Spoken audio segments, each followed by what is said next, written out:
Hey everybody out there in YouTube land, this is George from the Elvis Vinyl Guy channel, and today I am here to do a contest entry for Omaha Introvert's 500 subs contest. I don't know why I had to think about that. I mean, I totally knew what it was, but anyway, sorry I've had no sleep. Instead of sleeping right now, I'm shooting videos, so pardon the coffee drinks, but I gotta have something. Okay, so 500 subs, fast too, crazy fast. She's got a great channel. I don't really know where she's from. Burbank or Detroit or something. I don't know. Is it the name? I mean, you're an introvert, so doesn't that mean you keep things to yourself? So I don't really know where I don't know where you're from. But anyway, just kidding. Hannah, this is just my sense of humor, so you probably have to get used to that. No, obviously she's from. So here's her questions. I'm going to get on with it. I'm being stupid because I have had no sleep. Question number 1 was, where are you from? I am originally from Missouri, about 70 miles south of St. Louis, but I am living for the past 13 years in Nashville, Tennessee, Music City, USA. Yay, Titans, no. So there's Nashville. Question 2, we'll just go on. I mean, obviously I don't need to talk about that. You know where Nashville is, right? You should. Question 2 would be, what is your best sounding record? All right. Best sounding record. It's actually a toss-up, Hannah. I could not make a decision. I'm going to get some flack on this, so you know. But back in the 70s, when I was growing up, there was a company that started out about 69 or 70. It's called K-Tel. I'm a humongous K-Tel fan. Well, in the music community back then, even, they had a bad reputation for bad sound. Well, I don't know what those people were playing their K-Tel records on. I mean, I'll give them this. There are pressings out there. What happened is they would advertise these 22 hits by 22 original artists on one record. So obviously you got 11 songs per side. What they would do is sometimes they would take those songs and like remove a verse or remove the chorus or not play the whole end of the song. So they caught flack for that.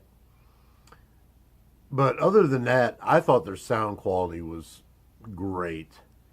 There's some pressings that aren't as good as other pressings. But as far as that goes, I thought they were great. They had great album covers. They did artist collections, which one of them is one of the albums I'm going to show you. That's why I figure I'm going to catch some flack, because everybody's going to be like, one of the best selling albums in your collection is a K-Tel record? Hell yeah, it is. Okay, so this, Jim Croce's Greatest Hits on K-Tel. This was only pressed in Spain. I'm not saying that they didn't release it in America, but it was only it was made in Spain, to my knowledge. That's the only place this was pressed. This was from 1980. The minute I played this was actually VCLT from a good friend of mine, the Elvis Presley collector, Jordan in Canada, gave me this. Right? No. I'm sorry. No, Jordan. No, Jordan gave me the Everly Brothers K-Tel collection. No, I bought this one. My uncle also has a copy of it in his collection. If you've watched my uncle's collection videos that I have where I've inherited his collection, he also has this. But this has the most sonic most dynamic sound. It sounds like he's plucking his guitar right in my living room. And it is just the most phenomenal sound. I have all original pressings of his very few albums that he has.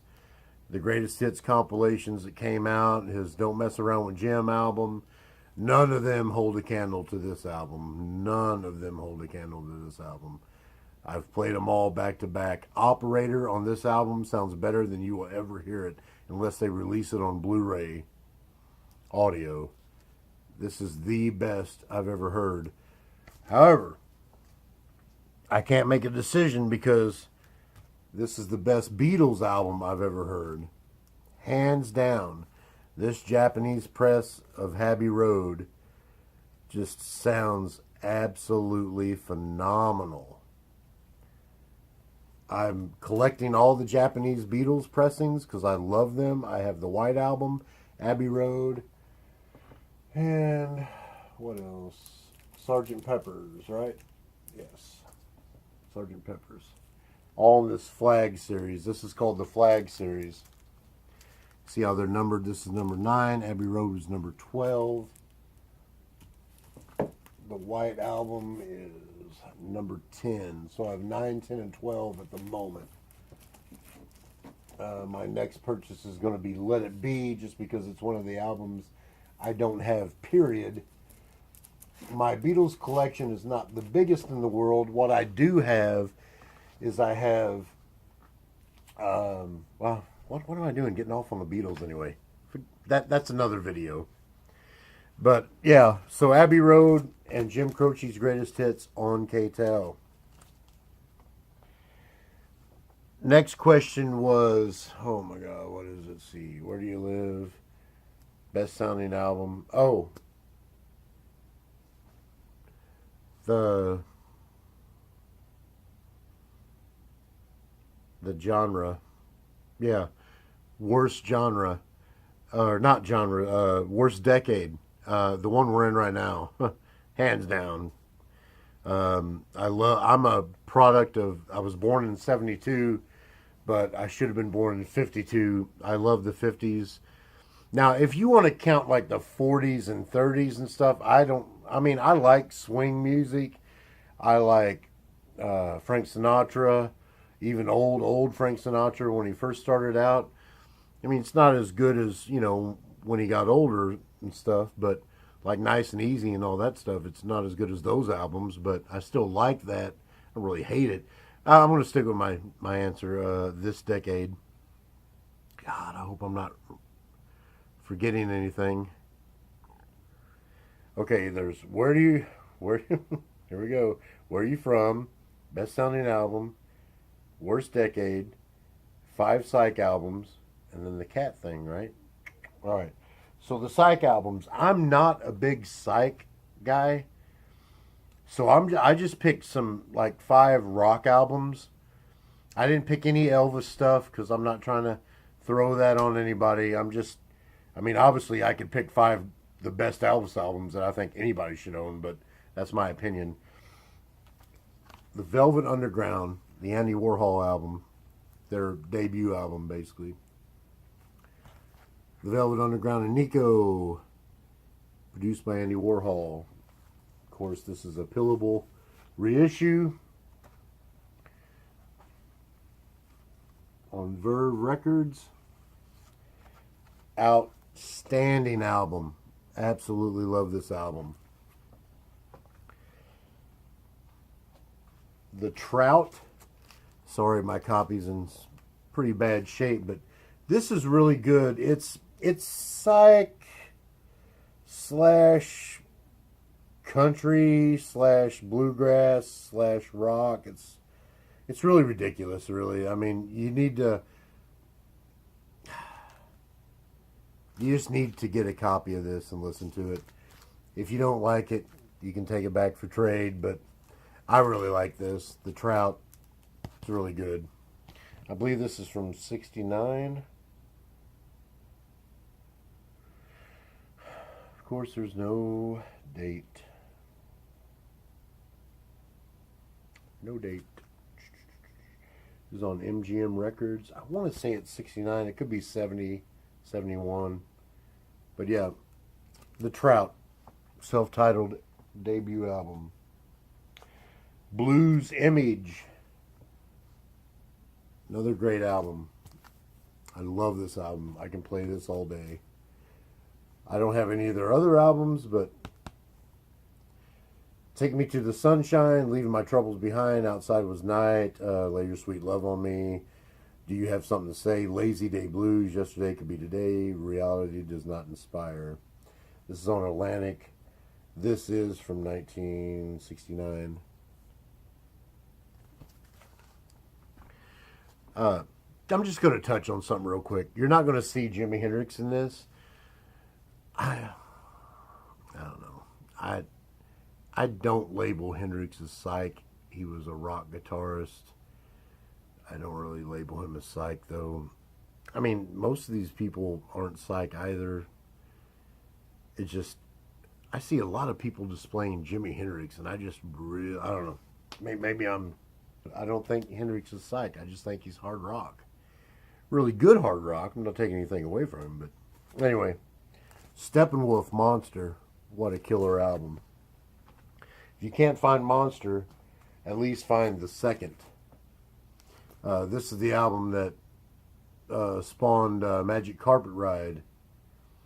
But Faster Than the Speed of Life, Don't Step on the Grass, Sam, Reflections, Resurrection, Hodgepodge, Staying Through. Just this whole album's amazing. I would consider that psych. My favorite psych band of all time, Doors 13. If you can't find any of their original pressings or just pressings in general, and you can find this is basically a greatest hits album that was released in 1970. It's got Light My Fire, People Are Strange, Backdoor Man, Moonlight Drive, The Crystal Ship, Roadhouse Blues, Touch Me, Love Me Two Times, Your Lost Little Girl, Hello, I Love You, Land Ho, Wild Child, and The Unknown Soldier.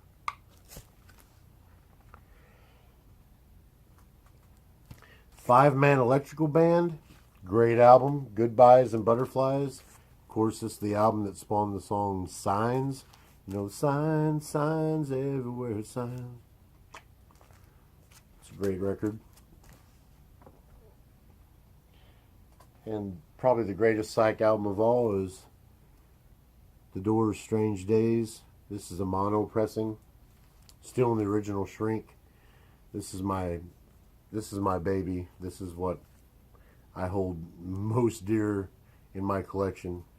This is absolutely stunning pressing of this album. It's their second album from '66. I don't know why I have to look at this, but yeah, I'm sure it came out, or '67. One of those 2 years, '67 I'm pretty sure. But Strange Days by The Doors. Absolute wonderful album. And that's it. And then your bonus was albums with cats on it. All right. I found a few. Just go down the list here. Wizard of Oz. Original pressing. Kitty, kitty. Mannheim Steamroller. Saving the Wildlife. Yeah, it's not a tomcat. It's not a kitty cat, but I think it's in the cat family. I don't know. Maybe I'm wrong. Of course, there's a lot of other wildlife to save.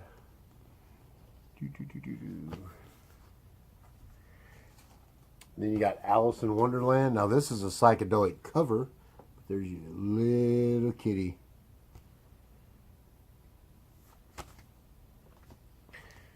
And the most infamous cat of all, the Pink Panther. And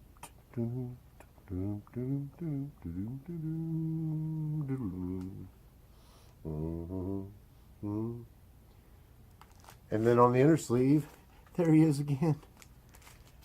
Henry Mancini's original, the Pink Panther. All right, hey Hannah, awesome contest. Glad to be a part of this. God, I hope I'm not. I feel like there was 5 questions and a bonus, but